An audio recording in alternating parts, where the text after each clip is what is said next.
Now that I found my stepsister, I'm thinking about the day that I met her at the funeral of our father, my stepfather, her biological father, but I refer to him as my dad. He was my dad from the time I was in grade 2 until I was in grade 6 when he passed away. He's the only father I knew growing up, so I refer to him as my dad. So anyway, I think my mother on the day of his funeral was using me as a witness to smear campaign my stepsister. And I never really looked at it this way before.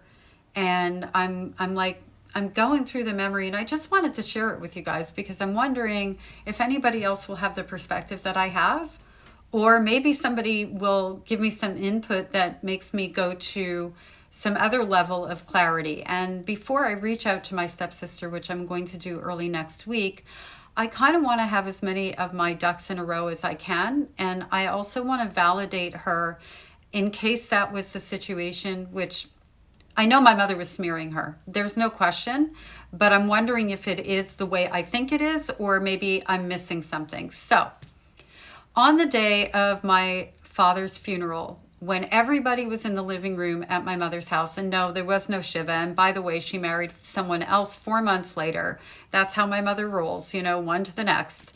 But as everybody in the family was in the living room, my mother put me in her bedroom, not my bedroom, her bedroom, and closed the door while she went into either my brother's or my bedroom. They were right next to each other, so there's no way that I would know which one.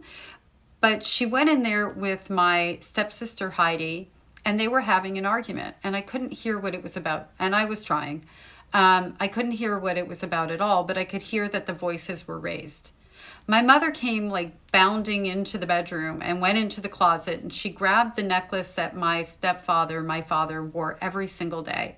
It had diamonds on it, and it was his initials LF, and it was pretty substantial. Back then, men wore lots of gold chains and that whole thing, so it was very much on trend, whatever. But it was a very valuable necklace. I'm sure it cost a pretty penny.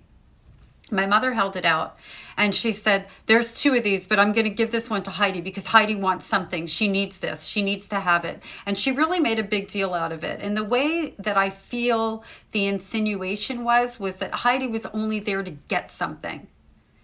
And as my mother was doing this, I was stunned, and that's not where my brain went. I was just confused at the whole situation. I mean, I was in denial that my dad